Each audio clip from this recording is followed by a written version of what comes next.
세 분, 네 분. 그러면 그 많은 분들이 이게 와닿는다고 치고, 그러니까 공부 그 이후의 여정도 좀 궁금할 거란 말입니다. 그러면 제가 이제 생각나는 대로 이렇게 얘기를 하면은 몇 번의 고비가 있어요. 우리는 그걸 15도로 이렇게 쪼개서 구체적으로 설명했는데, 처음에 입문, 딱 이게 이게 이 자리가 탁 와닿는단 말이에요. 실질적인 자리가 딱 와닿고 나면 어떻게 되느냐. 기뻐요. 아, 더 이상 이제 찾을 게 없구나. 그래서 환희심이 일어나. 근데 이제 그때는 좋았죠. 그 이후에 공부 과정에 넘어가면은 좀 뭐랄까 혼란스러워요. 그다음에 알기는 알면서 자꾸 분별에 떨어지는 것이 싫고, 그다음에 뭔가 이상하게 공부를 하면 할수록 더 큰 장애가 일어나는 것 같은 그런 느낌들이 막 일어나고 막 그러거든요. 근데 그 과정을 저는 한 4단계로 한번 얘기를 드릴 수가 있는데, 처음에 이게 딱 자각이 되면 그 처음에는 좀 뭔가 쉬워지지만 여전히 또 삶은 진행이 되거든요. 그럼 거기서 내가 해야 될 일이 있고 처리해야 될 문제들이 막 일어나면 거기서 자꾸 이 처음에 맛봤던 이 고요가 자꾸 흔들리는 듯한 느낌이 들어요. 그래서 거기다가 또 인연이 되게 좀 원치 않은 인연이 오면은 이 너무도 강력하게 회오리 바람처럼 이거를 막 흔들어대는 듯한 그런 경계가 다가오면 도대체 내가 이걸 체험했는지 이 자리를 알았는지 그 회의부터 드는 거라. 그래서 자꾸 이게 내가 그냥 가짜로 이거를 알았다고 착각한 거 아닌가 의심도 들고. 근데 아무리 봐도 이거를 내가 못 알아듣는 건 아니거든요. 이 자리에 대한 자각이 없는 게 아니고, 그렇다고 해서 이게 아르마리가 아니라는 걸 알거든요. 이건데 하는 거는 의심의 여지가 없어. 이건데 하는 거, 이건데. 이게 의심의 여지가 없으면 이게 보통 15도에서 말하는 득우예요, 득우. 아, 이거는 내가 괴로워도 이거구나. 근데 여기에서 어떻게 넘어가야 되냐면 경계의 차별성이 사라져야 돼요. 경계의 차별성 뭐 2가지로 이때는 나뉘어요. 어떤 거? 내가 원하는 경계와 원치 않은 경계. 내가 원하는 경계 뭐 늘 고요했으면 좋겠다. 늘 편안했으면 좋겠다. 늘 마음이 흔들림이 없었으면 좋겠다 하는 이 긍정적인 경계와 원치 않은 경계는 뭐 그 내용이야 다르겠지만 마음이 흔들리고 심란하고 시끄럽고 막 안에서 막 투쟁이 일어나고 이 원치 않는 경계가 일어나거든요.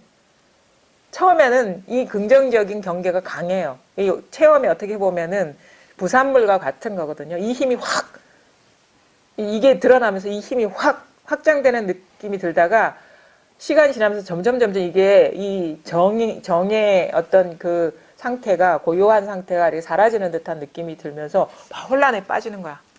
원치 않는 경계가 펼쳐지니까.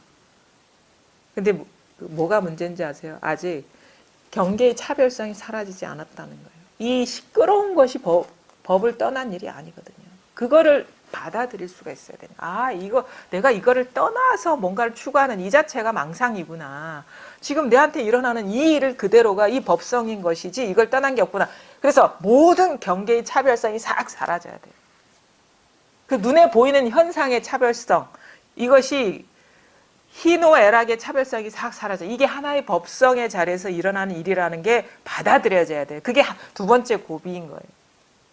이 고비가 넘어가야 돼요. 그게 이제 15도에서 말하면 그게 말은 기후기가의 단계로 넘어가야 된다는 거예요. 그럼 어떻게 되냐? 이 자기 스스로 확연해지면 그냥 인연에 맡기게 되는 심정이 돼요. 뭐가 좋은 일이 일어나든 나쁜 일이 일어나든 취사 선택하지 않고 그냥 그거를 수용하고 받아들이고 그걸 맡기게 돼. 그게 뭐야? 소등에 올라탄다.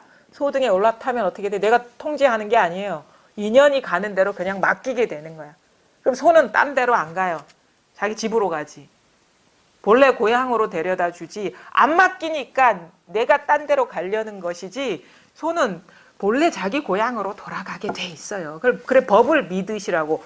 자기 스스로의 공부를 믿으시라고. 그럼 소가 어떻게 돼? 집에 들어오면 어떻게 돼요? 그럼 그 상태는 뭐냐면 경계의 차별성은 사라진 대신에 마음하고 경계라는 이 2가지의 분리만 남아있는 거예요.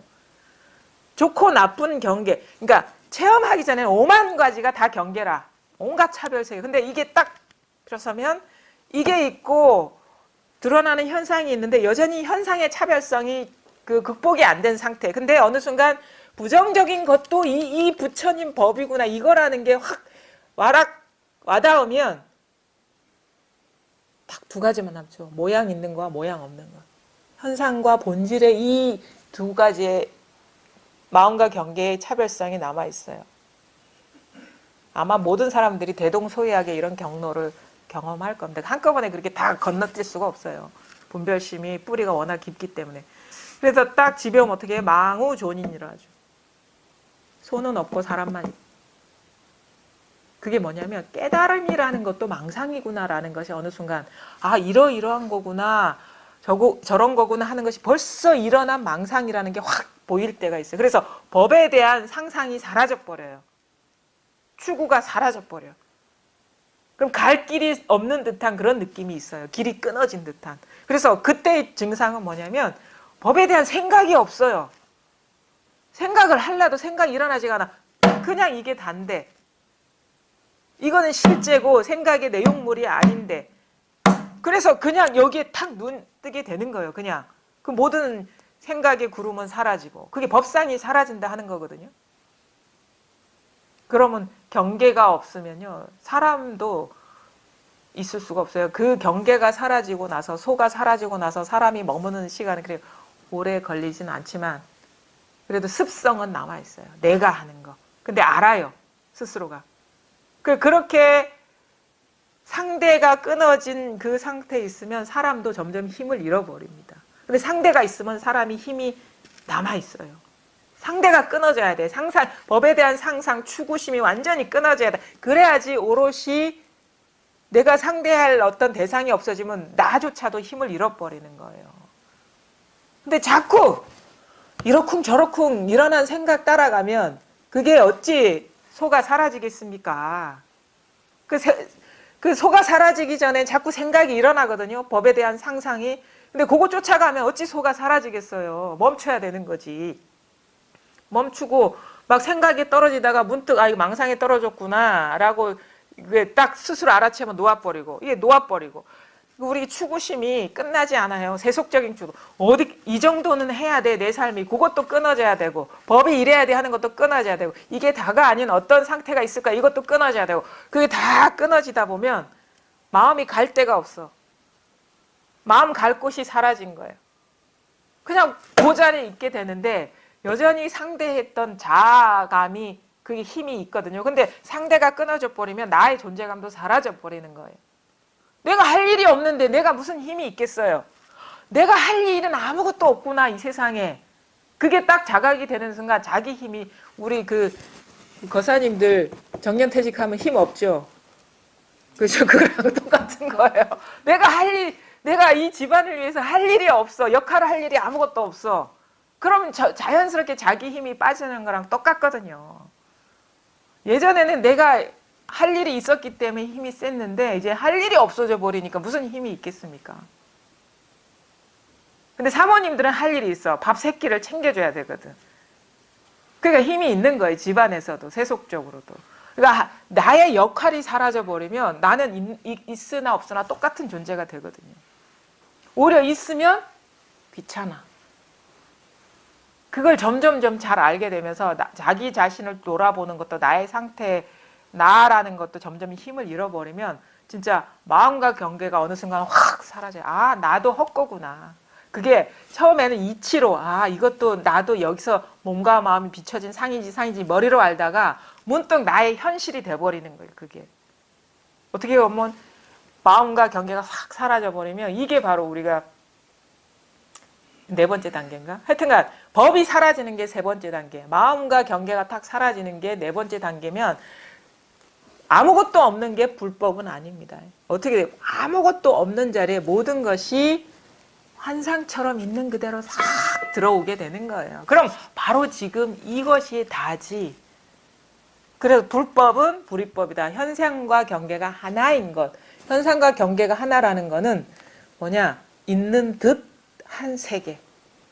있는 듯 없고 없는 듯 있는 듯한 세계가 바로 있는 그대로의 실상이라는 게 탁. 그럼 장애 없이 할 일 다 하고 사는 거에서 본래 자리로 돌아온다. 근데 본인만 아는 소식이 있는 거예요. 걸림없음이. 그러니까 이 전체성 속에서 온갖 차별 세계를 이렇게 진짜 꿈속의 일처럼 살아가는 그런 식의 어떤 전환이 오거든요. 근데 그런 공부를 하는 것인데 이제 이게 이제 쉽지는 않아요. 자기의 존재감이 사라지는 그 과정이라는 건 그게 쉽지가 않습니다. 그래서 황벽 스님이 그런 얘기를 하잖아요. 막 돌아다니고 헤매다녀요. 그건 어쩔 수가 없어. 그게 뭐냐, 내세운 그 추위가 뼛속에 깊이 스며들지 않고서 어떻게 그 매화 향기를 우리가 맡을 수가 있겠냐, 이런 표현을 하거든요.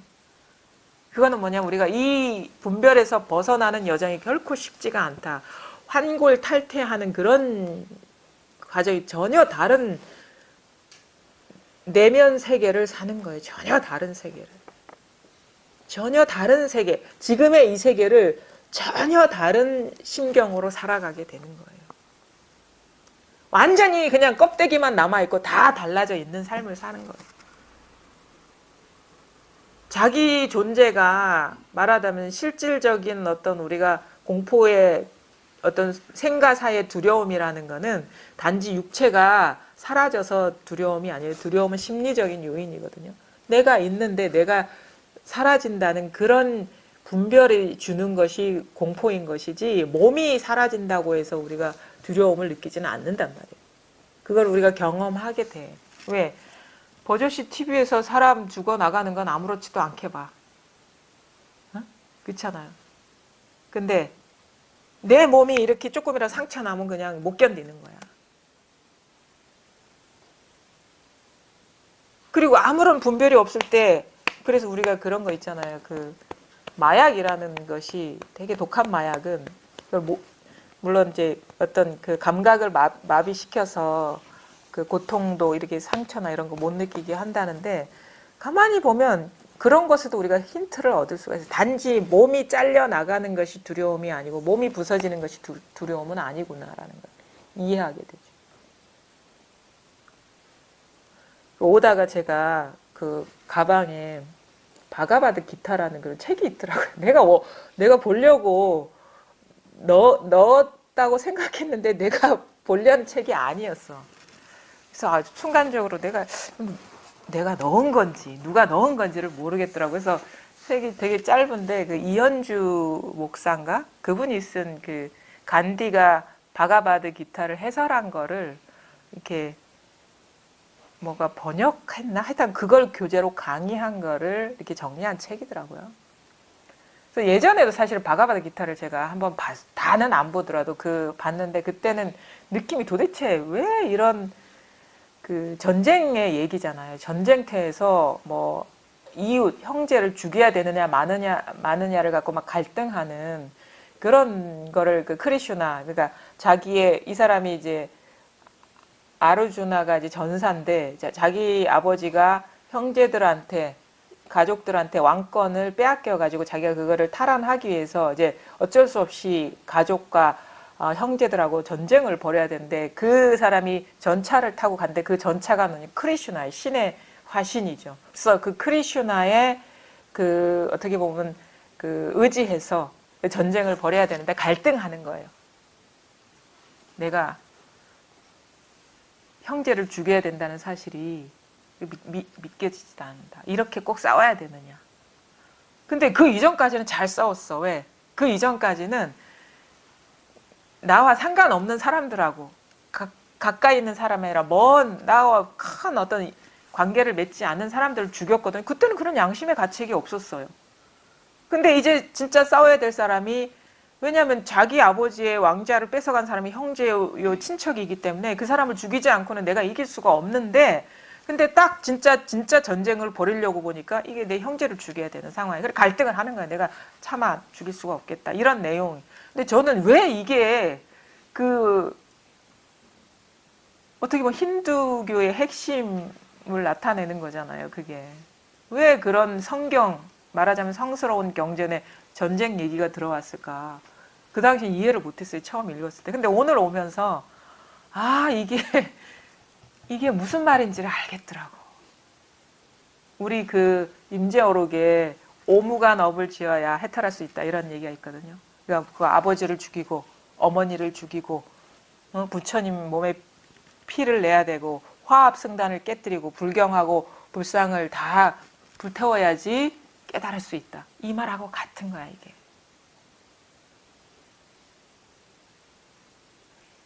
그 내용을 오다가 뭐 진짜 어떤 우리의 이 근본적인 거에 대한 가르침이라면 그거는 외면 세계 얘기가 아니라 우리 내면의 얘기라는 거를 알게 되겠더라고요. 우리는 가장 극복하기 어려운 어떤 그 존재들이 뭐냐면 가까운 사람이에요. 나와 밀착돼 있는 연결, 그러니까 가족이라든가 자식이라든가 친인척이라든가 아주 그러니까 그게 뭐냐면 집착의 대상이거든요. 강력한 집착의 대상. 부모님, 어머님, 아버지, 우리가 또 공부한 사람이 집착의 대상이 부처님, 불경, 불상.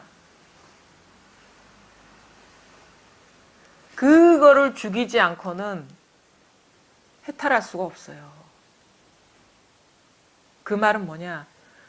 내가 가장 소중하게 여기고 가장 깊이 의지하는 것도 망상이라는 거예요. 허상이라는 거예요. 허상. 크리슈나는 그래서 이런저런 이유로 얘기를 하죠. 죽여야 된다. 죽여야 된다. 형제를 죽여야 된다. 친척을 죽여야 된다. 그게 바로 임재 스님의 그 말과 다를 바가 없다는 순간적으로 그런 생각이 들더라고요. 나조차도 말하자면 이 법의 입장에서는 남인 거예요. 나조차도 남인데 내가 깊이 집착하는 그 대상이 어찌 남이 아니겠습니까? 그게 여전히 내 마음 한자리에 차지하고 있는 한은 우리는 자유로울 수가 없는 거예요. 그건 뭐냐? 법안이 밝아져야 된다는 거예요. 왜냐하면 여기서 일어난 한 생각에서 의지에서 우리가 존재할 수밖에 없는 그 묻중생들, 그 묻중생들이거든. 무리지에서 일어난 것들이 다 허상이라는 거, 허공과 같다라는 거를 밝게 보지 않은 한 우리는 근원적으로 해탈할 수가 없다라는 거예요. 그래서 뭐냐? 우리가 그 크리슈나라는 전차, 우리 여기에 올라타 있지 않습니까, 여러분?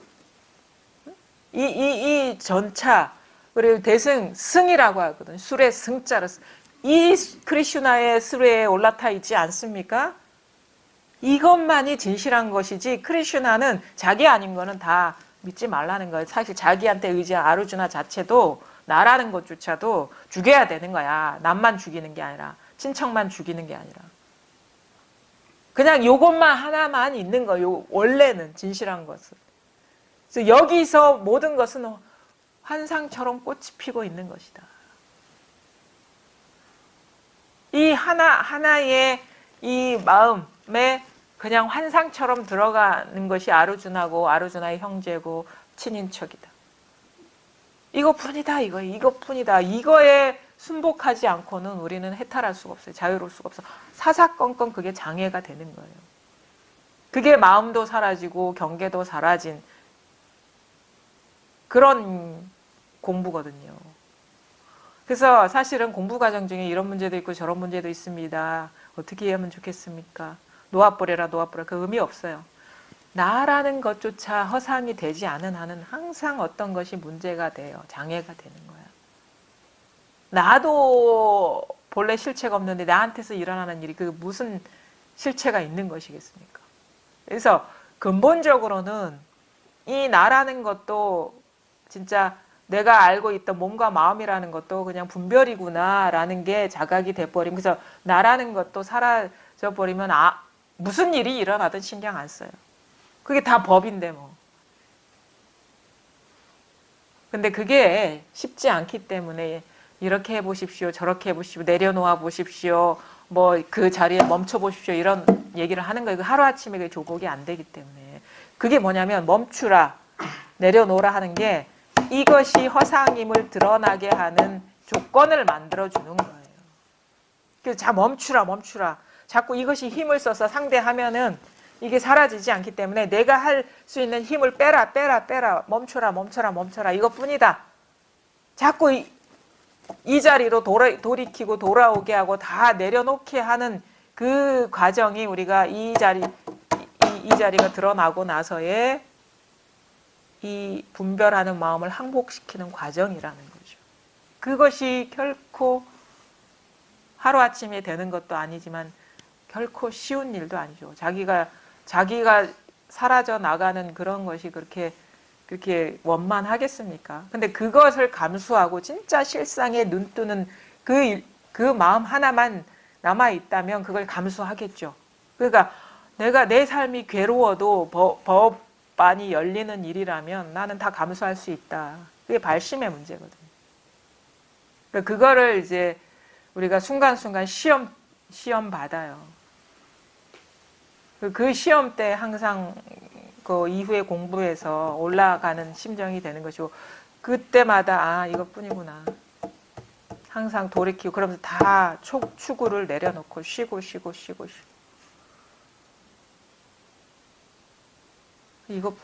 진짜 이것뿐입니다. 이게 이렇게